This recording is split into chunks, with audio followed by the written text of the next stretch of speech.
Old man, what do you think you are doing here? The voice sliced through the mess hall at Fort Benning like a blade through silence. Sharp, unforgiving, laced with the kind of authority that had never been tested in actual combat. Every fork stopped midair. Every conversation died.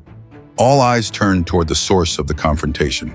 An elderly man sat alone at a corner table, hands wrapped around a steaming cup of black coffee. He wore a faded field jacket over a uniform that looked like it belonged in a museum. His face was a roadmap of deep lines, his back curved with age. But his eyes, pale blue like winter frost, held something unsettling, a sharpness that did not belong to a fragile old man. He did not answer immediately. He simply looked up at the young officer towering over him, a captain, tall, athletic, haircut so precise it could have been measured with a ruler. Name tag reading Hayes. "This is an active duty facility," Captain Hayes pressed, his voice rising. "Unless you have valid identification and authorization, you are trespassing. I need you to leave. Now." The old man took a slow sip of his coffee, set the mug down with a quiet, deliberate click that somehow echoed in the tense silence. "I am just having a coffee, son." His voice was low, gravelly, but it carried unexpected weight. "It is Captain," Hayes snapped, jaw tightening. "You will address me properly. Your identification. Let me see it." The room held its breath. Young privates watched with wide eyes. Seasoned sergeants shifted uncomfortably, sensing something was wrong. This was not just another case of a confused civilian wandering onto base. The old man reached into his jacket with unhurried movements. He produced a worn leather wallet and extracted a military identification card, yellowed at the edges. Older format, but clearly official. Sergeant Major Elias Thorne, retired. Hayes snatched the card, examined it with a sneer curling his lips. "Retired a long time ago, it looks like. That does not give you the right to use our facilities whenever you feel like it." But the old man had stopped listening. His eyes had gone distant, looking past the walls of the mess hall into shadows only he could see, into a world of fire and blood and brothers who never came home. "I was invited," Thorne said softly, his voice steady. "Guest of the command." Hayes let out a short, incredulous laugh that turned heads. "Guest of the command? Do not be ridiculous. General Vance does not have time for relics like you. I am head of base security for today's event, and your name is not on any list I have seen. I think you are lying." The accusation hung in the air, thick and ugly. Fort Benning was not just any military installation. It was the home of the United States Army Infantry School, the birthplace of soldiers. Every building breathed history. Every parade ground echoed with the footsteps of warriors who had walked there before. This was sacred ground, and Hayes was treating it like a corporate office. Several older non-commissioned officers exchanged uncomfortable glances. They recognized what they were seeing: a peacetime officer, all protocol and no perspective. A man who had earned his rank through staff positions and evaluation reports, not through leading men in the crucible of combat. He understood regulations, but he did not understand respect. And then there was the old sergeant major.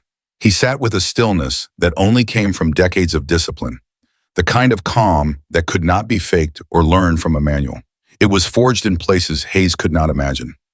"You know what I think?" Hayes continued, leaning in close. His voice dropped to a cruel whisper meant for the entire room to hear.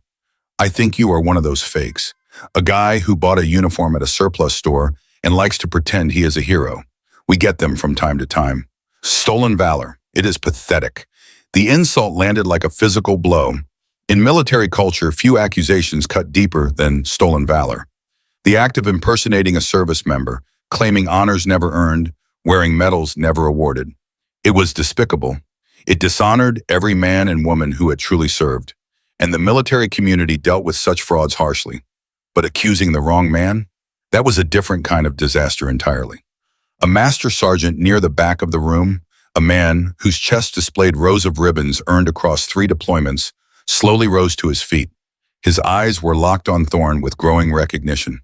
He had heard stories, old legends whispered by grizzled instructors, tales of ghost units from forgotten wars.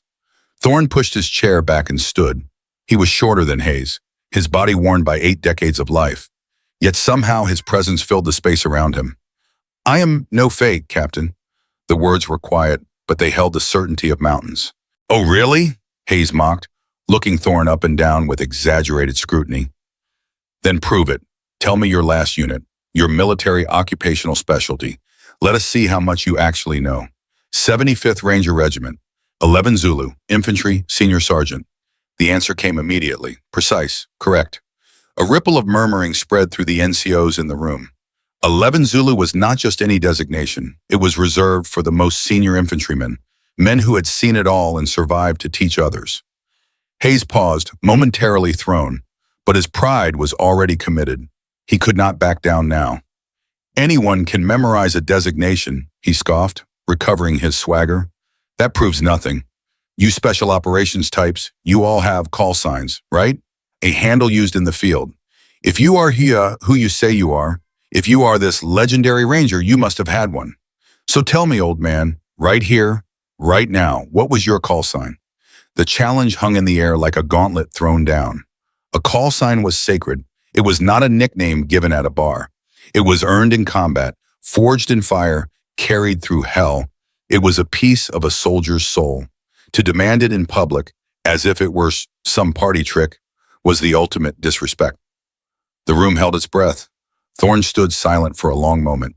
His eyes looked past Hayes, past the mess hall, into a distant, shadowed past. He had not spoken that name in over 40 years. It belonged to a younger man who lived in a world of fire and whispers, a man he had buried long ago. But Captain Hayes' smug face was waiting. The eyes of young soldiers were on him, and Thorne understood. This was not about him, it was about them. It was a lesson that needed to be taught. He drew a slow, steadying breath. His gaze returned to Hayes, and ancient steel flashed behind those pale blue eyes. You want to know my call sign? His voice was barely a whisper, yet it echoed in the profound silence. Hayes smirked, sensing victory. Yeah, I do. Let us hear it, or can you not remember that far back? Thorne's eyes locked onto the captain's. The air grew thick with unspoken history. Phoenix 1. For a heartbeat, there was nothing. The name meant nothing to Captain Hayes, who let out a dismissive snort. It meant nothing to the young privates, who looked around in confusion. But to the master sergeant, it was like a lightning strike. He stopped dead, mouth falling open. An old warrant officer near the kitchen, a pilot who had flown in 3 different conflicts, choked on his water. His eyes bulged. He scrambled to his feet, knocking his chair over with a loud clatter. The name spread through the older ranks like a shockwave. Phoenix. It was a name from the classified annals of military history. A legend whispered but never confirmed. Operation Phoenix was a ghost story, a myth about a small team sent on a suicide mission deep behind enemy lines during the height of the Cold War in 1979. A mission that officially never happened. A mission where every member was declared killed in action before they even left. They were sent to prevent a catastrophe, to stop a nuclear weapons facility from becoming operational, to halt a conflict that would have escalated into world-ending war. The team held off an entire enemy division for 3 days with almost no support. They completed their mission and paid a terrible price. The leader of that team, the one who held it all together against impossible odds, was known only by his call sign. The man who walked into hell and refused to let his brothers fall.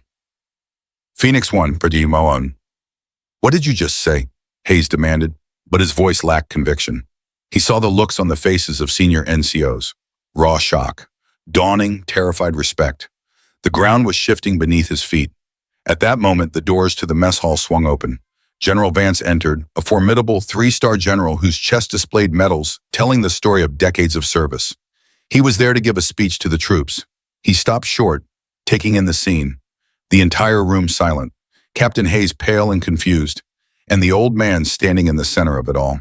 The general's eyes fell on Elias Thorne.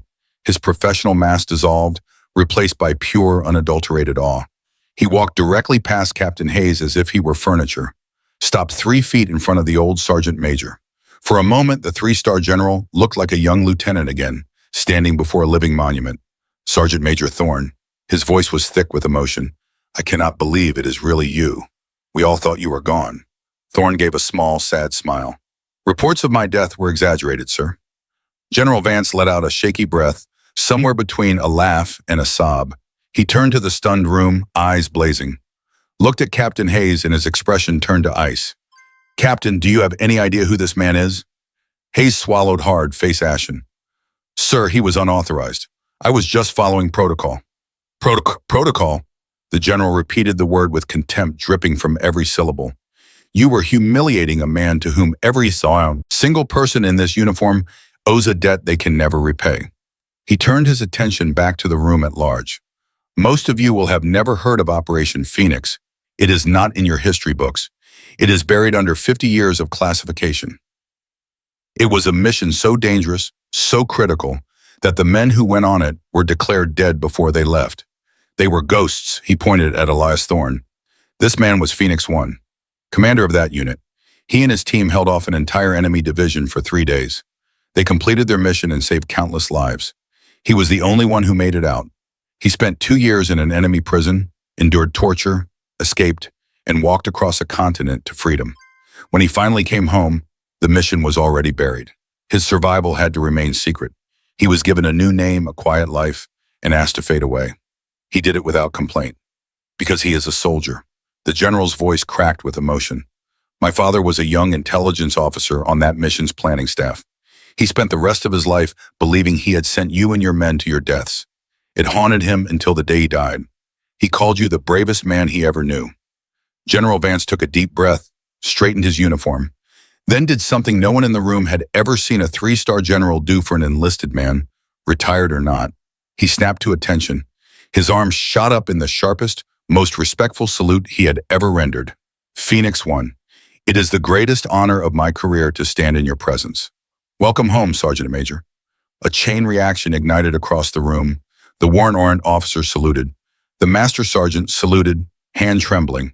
One by one, then in dozens, every soldier rose and rendered a salute, from the lowest private to the highest ranking officer. The air vibrated with silent, thunderous respect. Captain Hayes was the last. His movements were stiff, jerky, face a mask of utter shame. He raised his hand, eyes locked on the floor, unable to meet the gaze of the man he had so casually dismissed. Elias Thorne stood tall, the stoop in his shoulders seeming to vanish. He looked at the sea of salutes, his old eyes glistening. He raised his own hand and returned the general's salute, a gesture between two soldiers who understood the true cost of the uniform. The silence that followed was different, not tense but reverent, the silence of a chapel where something sacred had just occurred. General Vance lowered his salute and placed a hand on Thorne's shoulder. Come on, Sergeant Major, let us get you a real cup of coffee. In my office. He guided the old hero toward the door. As they passed Captain Hayes, the general paused. Captain Hayes, his voice was cold as a tombstone. You are relieved of your duties. Report to my aide at 0600 tomorrow. We are going to have a very long conversation about the difference between authority and honor. He did not wait for a reply. He and Thorne walked out, leaving a changed room behind. Later that evening, long after the mess hall had emptied, Captain Hayes sat alone in his barracks room. In front of him was a heavily redacted file. The cover page read, Operation Phoenix, Eyes Only. He opened it and began to read. The details were sparse, censored, but devastating. 8 men had gone in. Only 1 came out. Thorne had been captured, tortured for 2 years. He never broke, never revealed the mission. He escaped by killing 3 guards with his bare hands, then walked 800 miles through hostile territory to reach friendly lines. He had been recommended for the Medal of Honor. He declined because accepting it would mean revealing the mission, revealing that his brothers had died not in a training accident, as their families were told, but as heroes who saved millions of lives. Hayes felt sick.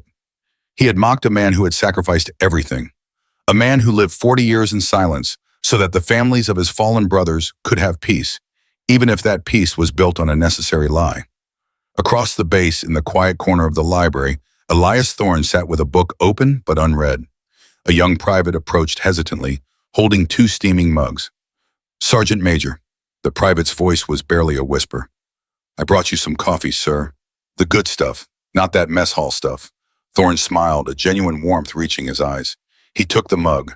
Thank you, son. What is your name? Miller, sir. Private Miller. Well, Private Miller. Thorne patted the chair next to him. Thank you for the coffee. It means a lot. Miller sat down, perched on the edge of the seat.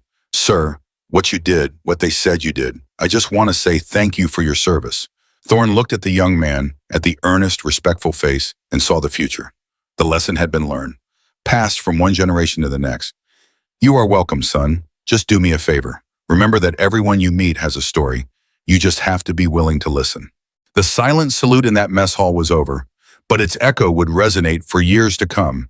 It was a powerful reminder that heroes do not always wear their greatness on their sleeves. They walk among us quietly. They mow lawns. They drink coffee in corner cafes. They carry scars no one can see and stories no one will ever fully know. Captain Hayes learned that authority without humility is just noise. Private Miller learned that respect costs nothing but means everything. And everyone in that room learned that before you judge someone, before you demand proof of their worth, you should remember this. You have no idea what battles they have already fought and won in silence. The greatest warriors are often the quietest ones. If this story moved you, honor the veterans in your life by sharing it. Leave a comment and tell us, have you ever met a hidden hero, someone whose story changed the way you see the world? Subscribe to hear more stories of sacrifice, courage, and the silent heroes who walk among us every single day. Their stories deserve to be told, and we are here to tell them.